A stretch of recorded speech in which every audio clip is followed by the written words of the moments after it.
Hello everyone, welcome back to my channel. इस video में हम बात करेंगे मैकेनिज्म ऑफ एंजाइम एक्शन। पिछले वीडियो में हमने देख लिया था एक्टिवेशन एनर्जी के बारे में।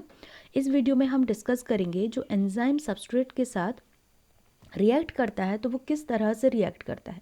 उसके लिए बहुत सारे हाइपोथेसिस दिए गए थे इस एंजाइम एक्शन को समझाने के लिए, और उसमें से एक बहुत ही इम्पॉर्टेंट हाइपोथेसिस है इंड्यूस्ड फिट हाइपोथेसिस। ओके, और इंड्यूस्ड फिट हाइपोथेसिस के अकॉर्डिंग इन्होंने क्या कहा था, कौन से साइंटिस्ट इस थ्योरी को प्रपोज किए थे, उसके बारे में हम आज डिटेल में देखेंगे।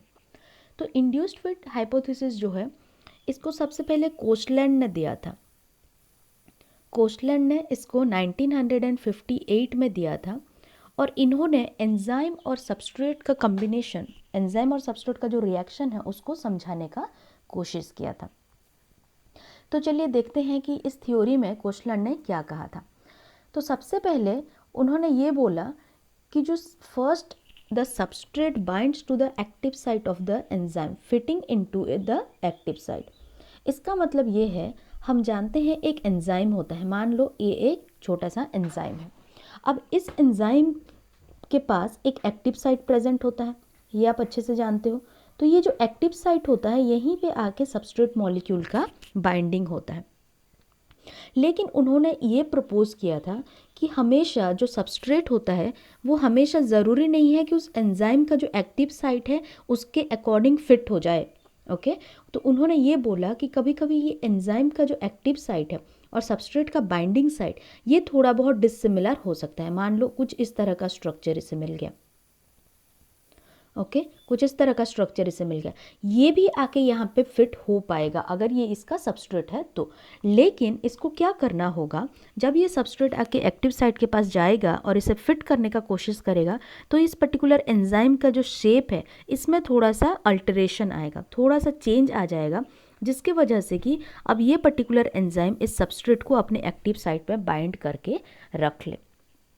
तो उन्होंने सबसे पहला पॉइंट यही बोला कि first the substrate binds to the active site of the enzyme fitting into the active site, सबसे पहले फिट होगा। नेक्स्ट पॉइंट ये है कि the binding of the substrate induces the enzyme to alter its shape fitting more tightly around the substrate. मतलब अब जैसे कि मान लो ये फर्स्ट सबस्ट्रेट है और ये सेकेंड सबस्ट्रेट है, हमें सेकेंड सबस्ट्रेट को यहाँ पे इस एंजाइम के साथ बाइंड कराना है। तो ये पर्टिकुलर एंजाइम इस तरह का शेप रखता है, राइट। यहाँ पे आके अगर इसको बाइंड करना है, इसको अगर बाइंड करना है तो इसको क्या करना पड़ेगा, इस एंजाइम को थोड़ा सा अपने स्ट्रक्चर में मॉडिफिकेशन लाना पड़ेगा।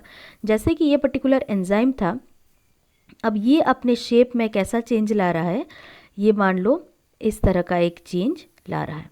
ओके, जिसकी वजह से कि यहाँ पे आके ये सबस्ट्रेट मॉलिक्यूल फिट हो जाए। ओके, इस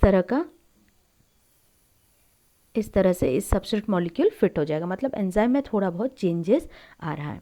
नेक्स्ट पॉइंट क्या बोलना चाह रहा है, the active site of the enzyme now in close proximity of the substrate breaks the chemical bond of the substrate and new enzyme product complex is formed.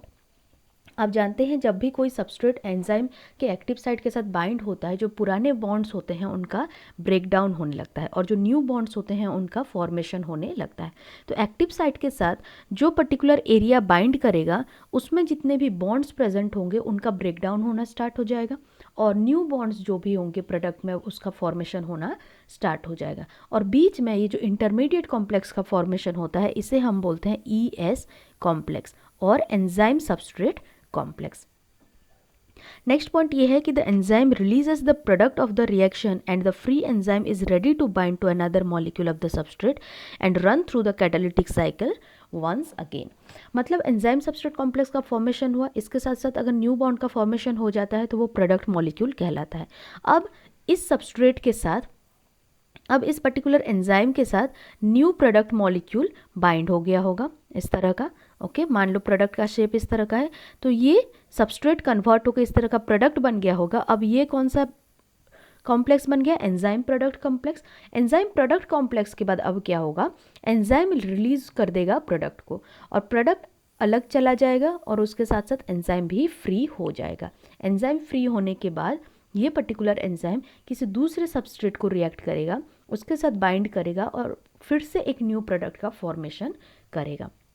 और ये जो कैटालिटिक साइकिल है फिर से वही रिपीट होगा, एंजाइम सबस्ट्रेट के साथ बाइंड होना, फिर से एंजाइम सबस्ट्रेट कॉम्प्लेक्स का फॉर्मेशन होना, और उसके बाद फिर से एंजाइम प्रोडक्ट का फॉर्मेशन होना, और फिर एंजाइम एंड प्रोडक्ट अलग अलग हो जाना। नेक्स्ट बात करते हैं, एक यहाँ पे एक डायग्राम आपको दिया हुआ है, इससे आपको क्लियरली समझ में आ जाएगा।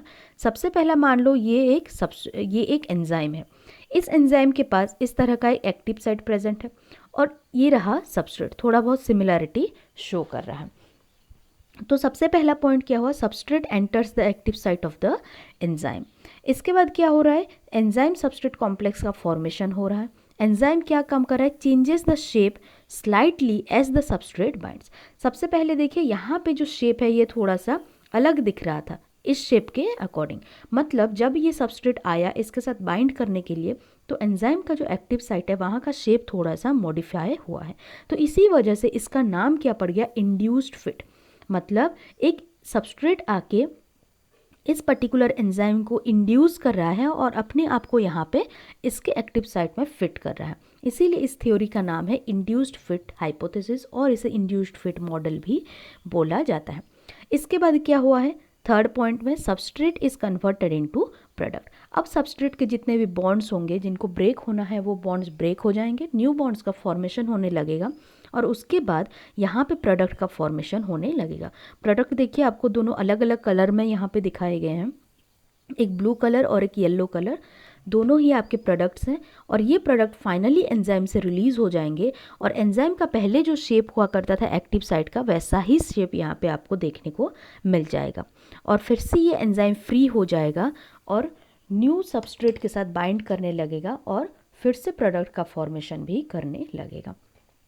तो होप कि आपको ये theory induced fit model clear हो गया होगा। नेक्स्ट वीडियो में हम बात करेंगे किस तरह से एंजाइम का एक्शन जो है पीएच, टेम्परेचर और सबस्ट्रेट कंसंट्रेशन से वेरी करता है, मतलब एंजाइम एक्शन किस तरह से इन फैक्टर्स पे डिपेंडेंट है। So thank you very much for watching this video.